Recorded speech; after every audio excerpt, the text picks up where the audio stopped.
Hi friends, welcome to Shammi's kitchen. എല്ലാവർക്കും സുഖമാണല്ലോ. ഇന്നത്തെ നമ്മുടെ സ്പെഷ്യൽ ചക്കപ്പഴം കൊണ്ട് വളരെ രുചികരമായിട്ട് എളുപ്പത്തിൽ തയ്യാറാക്കിയെടുക്കാൻ പറ്റുന്ന നല്ലൊരു പലഹാരത്തിൻ്റെ റെസിപ്പിയാണ് കേട്ടോ. അപ്പോൾ ഈ വീഡിയോ ഇഷ്ടമായാൽ ഇതൊന്ന് ലൈക്ക് ചെയ്യാനും കൂടെ തന്നെ സബ്സ്ക്രൈബ് ചെയ്യാനും ആ തൊട്ടടുത്ത് കാണുന്ന ബെല്ലൈക്കൻ്റെ ഓൾ മറക്കാതെ കൂടെ ഒന്ന് പ്രസ് ചെയ്തേക്കണേ. എന്നാൽ ശരി, എന്തെങ്ങനെയാണ് തയ്യാറാക്കുന്നത് വേഗം ഒന്ന് കണ്ടു നോക്കാം. അപ്പോൾ ഇതിന് വേണ്ടിയിട്ട് ഞാനിപ്പോൾ ഇതുപോലെ ചക്കപ്പഴം എടുത്തിട്ടുണ്ട്. വരിക്കച്ചക്കയാണ് എടുത്തിട്ടുള്ളത്. കൂഴച്ചക്കയിൽ നമുക്ക് തയ്യാറാക്കാൻ പറ്റില്ല. 1/2 കിലോ അളവിലാണ് കേട്ടോ വരിക്കച്ചക്ക എടുത്തിട്ടുള്ളത്. അതിൻ്റെ കുരുവൊക്കെ മാറ്റി നല്ലതുപോലെ ക്ലീൻ ചെയ്ത് വെച്ചിരിക്കുന്നതാണ്. ഇനി നമുക്കിതൊരു മിക്സിയുടെ ജാറിലേക്ക് ഒന്ന് മാറ്റാവുന്നതാണ്. ഇതുപോലെ എല്ലാം ഒന്ന് മിക്സിയുടെ ജാറിലേക്ക് മാറ്റിയിട്ടുണ്ട്. ഇനി വെള്ളം ഒട്ടുമേ ചേർക്കാതെ നല്ലതുപോലെ സ്മൂത്തായിട്ട് ഇതൊന്ന് അരച്ചെടുക്കാവുന്നതാണ്. ഇതുപോലെ നന്നായിട്ട് ഞാനിതൊന്ന് അരച്ചെടുത്തിട്ടുണ്ട്. ഇത്രയും ആയിക്കഴിഞ്ഞാൽ ഇനി വേണ്ടത്, ഞാനിപ്പോൾ ഒരു കടായി ഒന്ന് അടുപ്പത്തേക്ക് വെച്ചിട്ടുണ്ട്. അതൊന്ന് ചൂടായി വരുമ്പോൾ ഇതിലേക്ക് നമുക്ക് 1/2 കപ്പ് അളവിൽ ശർക്കര ചേർത്ത് കൊടുക്കാവുന്നതാണ്. 100 ഗ്രാം അളവിലാണ് കേട്ടോ ശർക്കര എടുത്തിട്ടുള്ളത്. ഒരുപാട് ശർക്കര എടുത്തിട്ടില്ല, കാരണം നമ്മുടെ ചക്കപ്പഴത്തിന് അത്യാവശ്യം നല്ല മധുരം ഉള്ളതാണ്. മധുരം കുറവുള്ള ചക്കപ്പഴമാണെന്നുണ്ടെങ്കിൽ കുറച്ചും കൂടി കൂടുതൽ അധികമായിട്ട് ശർക്കര എടുക്കാവുന്നതാണ്. ഇതിലേക്ക് ഇനി ഒരു 1/4 കപ്പ് അളവിൽ വെള്ളം കൂടി ചേർത്തിട്ട് നന്നായിട്ട് ശർക്കര ഒന്ന് ഉരുക്കിയെടുക്കാം. നമുക്ക് ശർക്കര ഇതുപോലെ ഒന്ന് അരിഞ്ഞ് ചേർക്കുകയാണെന്നുണ്ടെങ്കിൽ പെട്ടെന്ന് തന്നെ ഒന്ന് ഉരുക്കി കിട്ടിക്കോളും കേട്ടോ. ഇതൊന്ന് തിളച്ച് വരട്ടെ. നന്നായിട്ട് ഇതൊന്ന് തിളച്ചു തുടങ്ങിയപ്പോഴത്തേക്ക് നമ്മുടെ ശർക്കര എല്ലാം നല്ല രീതിക്ക് തന്നെ നലിഞ്ഞ് കിട്ടിയിട്ടുണ്ട്. അപ്പോൾ ഇത് ഇത്രയും തന്നെ മതിയാവും. ഇനി നമുക്ക് വേണ്ടത് ഇതൊന്ന് അരിച്ചെടുക്കണം, കാരണം അത്യാവശ്യം കല്ലും പൊടിയൊക്കെ ഉണ്ടാവും. അതൊന്ന് അരിച്ച് ഇതിലേക്ക് തന്നെ നമുക്ക് ചേർക്കാവുന്നതാണ്. ഇനി ഇതിലേക്ക് നമുക്ക് ചേർക്കേണ്ടത് 1 കപ്പ് അളവിൽ ചിരകിയ തേങ്ങയാണ്. നല്ല ഫ്രഷ് ആയിട്ട് ചിരകിയ തേങ്ങ വേണം എടുക്കാനായിട്ട്. തേങ്ങയും ചേർത്തിട്ട് നല്ല രീതിക്ക് എല്ലാം കൂടി ഒന്ന് യോജിപ്പിച്ചെടുക്കാവുന്നതാണ്.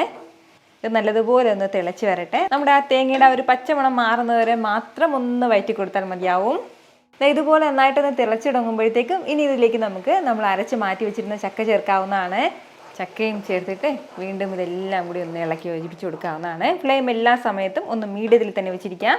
നമ്മുടെ ഈ ചക്കയുടെ മിക്സും ചേർത്തിട്ട് കൈയെടുക്കാതെ തന്നെ ഒരു 5-6 മിനിറ്റോളം ഒന്ന് ഇളക്കി കൊടുക്കേണ്ടതായിട്ടുണ്ട്. മീഡിയം ഫ്ലെയിമിൽ വെച്ചിട്ട് തന്നെ നമ്മുടെ അധികമായിട്ടുള്ള ഈ വെള്ളമെല്ലാം ഏകദേശം ഒന്ന് വറ്റി കിട്ടേണ്ടതായിട്ടുണ്ട്. നമ്മൾ അരച്ചെടുക്കുമ്പോൾ പ്രത്യേകം ശ്രദ്ധിക്കേണ്ടത്, അതായത് ഒരുപാട് സ്മൂത്തായിട്ട് അങ്ങനെ ജ്യൂസ് പോലെ അരിഞ്ഞു പോകണമെന്നില്ല. ഇതുപോലെ നമ്മുടെ ചക്കയുടെ ചെറിയ ചെറിയ പീസൊക്കെ ഉണ്ടാകുന്നത് നമ്മൾ കഴിക്കുമ്പോൾ അത് കടിക്കാൻ കിട്ടുമ്പോൾ വളരെ രുചികരമായിരിക്കും. ഒരല്പസമയം ഒന്ന് വഴറ്റി കൊടുത്തപ്പോഴത്തേക്കും ഇതിലേക്ക് ഉണ്ടായിരുന്ന ഏകദേശം വെള്ളം എല്ലാം ഒന്ന് വറ്റി കിട്ടിയിട്ടുണ്ട്. ഇതുപോലെ വേണം കേട്ടോ നമ്മൾ ഈ മിക്സ് ഒന്ന് തയ്യാറാക്കി എടുക്കാനായിട്ട്. ഇല്ലേ, വെള്ളമൊക്കെ ഇങ്ങനെ ഒന്ന് വറ്റിയിട്ടുണ്ടാവണം. ഇത്രയും ആയിക്കഴിഞ്ഞാൽ കൂടെ പിന്നെ ഇനി നമുക്ക് ചേർക്കേണ്ടത് 1/2 കപ്പ് അളവിൽ അവലും കൂടിയാണ്. ഒന്ന് വറുത്തിട്ട് എടുത്ത അവലാണ് കേട്ടോ, പച്ചയ്ക്ക് ചേർക്കരുത്. ഒന്ന് ചെറുതായിട്ടൊന്ന് വറുത്തിട്ട് വേണം അവൽ ചേർക്കാനായിട്ട്. കൂടുതൽ ആവശ്യമായിട്ടില്ല, ഈ ഒരു 1/2 കപ്പ് അളവിൽ തന്നെ മതിയാവും. ഇനി ഒരു 1/2 ടീസ്പൂൺ ഏലക്ക പൊടിച്ചതും കൂടി നമുക്ക് ആവശ്യമായിട്ടുണ്ട്. ഒരു പിഞ്ചളവിൽ ചെറിയ ജീരകം പൊടിച്ചതും കൂടി. ഇത് ഇത്രയും കൂടി ചേർത്ത് എല്ലാം കൂടി നല്ല രീതിക്ക് തന്നെ യോജിപ്പിച്ചെടുക്കാവുന്നതാണ്. നമ്മൾ ഈ അവൽ ചേർത്ത് ഇതൊന്ന് മിക്സ് ചെയ്ത് എടുക്കുമ്പോഴത്തേക്കും വീണ്ടും നന്നായിട്ടൊന്ന് തിക്കായി കിട്ടും കേട്ടോ. നല്ലതുപോലെ ഇതൊന്ന് കുറുകി കിട്ടും. അവൽ ചേർത്ത് കഴിഞ്ഞാൽ പിന്നെ ഒരുപാട് സമയത്ത് വഴറ്റണം എന്നുള്ള ആവശ്യമില്ല. ഒരു 2 മിനിറ്റും കൂടി നമ്മളിതുപോലെ ഒന്ന് വഴറ്റിയെടുത്താൽ മതിയാവും. ഇനി 1 ടീസ്പൂൺ നിറയെ തന്നെ നെയ്യും കൂടി ചേർക്കാവുന്നതാണ്. നെയ്യും ചേർത്തിട്ട് വീണ്ടും ഇതെല്ലാം കൂടി ഒന്ന് യോജിപ്പിച്ചെടുക്കാം. നല്ല രീതിക്ക് ഇതുപോലെ ഒന്ന് യോജിപ്പിച്ചെടുത്തു കഴിഞ്ഞാൽ ഇനി നമുക്ക് ഫ്ലെയിം ഒന്ന് ഓഫ് ചെയ്ത് കൊടുക്കാവുന്നതാണ്. ഇനി വേണ്ടത് ഇതൊരു ബോളിലേക്ക് മാറ്റിയിട്ട് ഒരു 10 മിനിറ്റ് ഒന്ന് റെസ്റ്റ് ചെയ്യാൻ വേണ്ടി വെക്കാവുന്നതാണ്. അപ്പോഴത്തേക്കും ഇത്രയും ഈ ലൂസായിട്ടുള്ളത് കുറച്ചും കൂടി ഒന്ന് കുറുകി കിട്ടും നമുക്ക്. ഇപ്പോൾ നമ്മുടെ മിക്സ് എല്ലാം ചെറിയ രീതിക്ക് ഒന്ന് തണുത്ത് കിട്ടിയിട്ടുണ്ട്. ഒരു ബോളിലേക്ക് ഒന്ന് മാറ്റിയെടുത്തിട്ടുണ്ട്. ഇനി നമുക്ക് വേണ്ടത് ഇതിലേക്ക് നമുക്ക് 1/2 കപ്പ് അളവിൽ അരിപ്പൊടി ചേർത്ത് കൊടുക്കാം. വറുത്ത പച്ചരിപ്പൊടിയാണ്. ഇതിനോടൊപ്പം തന്നെ ഒരു 1/4 ടീസ്പൂൺ കറുത്ത എള്ളും കൂടി ചേർക്കാവുന്നതാണ്. ഇതിലേക്ക് ഇനി ഒരു അല്പം മാത്രം വെള്ളം ചേർത്തിട്ട് നല്ല കട്ടിക്ക് തന്നെ ഇതൊന്ന് മിക്സ് ചെയ്തെടുക്കാവുന്നതാണ്. ഈ ഒരു രീതിക്ക് നല്ല കട്ടിക്ക് തന്നെ നമ്മുടെ മാവ് കുഴച്ചെടുത്തിട്ടുണ്ട്. ഒരുപാട് ലൂസായി പോകരുത്, തീരെ കട്ടിയായിട്ട് എടുക്കേണ്ട ആവശ്യമില്ല. ഇതുപോലെ വേണം ഒന്ന് മിക്സ് ചെയ്തെടുക്കാനായിട്ട്. അപ്പോൾ ഇത്രയും ആയിക്കഴിഞ്ഞാൽ ഇനി കയ്യിലേക്ക് ഒരു അല്പം എണ്ണയോ നെയ്യോ ഒന്ന് പുരട്ടി കൊടുത്തിട്ട് ഈ മിക്സിൽ നിന്നും ചെറിയ ചെറിയ ബോൾസ് ആക്കിയിട്ട് ഉരുളകളാക്കി ഒന്ന് എടുക്കാവുന്നതാണ്. ഇതുപോലെ ചെറിയ ഉരുളകളാക്കിയിട്ട് നേരെ തന്നെ നമ്മുടെ ഈ മാവിലേക്ക് ഒന്ന് ഡിപ്പ് ചെയ്തെടുക്കാവുന്നതാണ്. എന്നിട്ട് ഇതിങ്ങനെ മാറ്റി വെക്കരുത്, ഉടൻ തന്നെ നല്ല ചൂട് എണ്ണയിലേക്ക് ഇട്ടൊന്ന് പൊരിച്ചെടുക്കേണ്ടതായിട്ടുണ്ട്. ഇതൊന്ന് പൊരിച്ചെടുക്കാനുള്ള എണ്ണ ഇപ്പോൾ നല്ലതുപോലെ ചൂടായിട്ടുണ്ട്. ഇതുപോലൊരു പാൻ എടുക്കുകയാണെന്നുണ്ടെങ്കിൽ എല്ലാം കൂടി നമുക്ക് ഒരുമിച്ച് തന്നെ ഇട്ട് നമുക്ക് ഫ്രൈ ചെയ്തെടുക്കാവുന്നതാണ്. ഇതിലെ ഫില്ലിങ് കംപ്ലീറ്റ് ആയിട്ട് വെന്തിട്ടുള്ളതാണ്. അതിൻ്റെ പേരിൽ ഇതിൻ്റെ പുറം ഭാഗം മാത്രം നല്ലതുപോലെ ഒന്ന് മൊരിഞ്ഞ് കിട്ടിയാൽ മതിയാവും. ഒരു സൈഡ് നല്ലതുപോലെ ഒന്ന് കളറ് മാറിക്കഴിഞ്ഞാൽ പിന്നെ നമുക്കൊന്ന് തിരിച്ചിട്ട് കൊടുക്കാവുന്നതാണ്.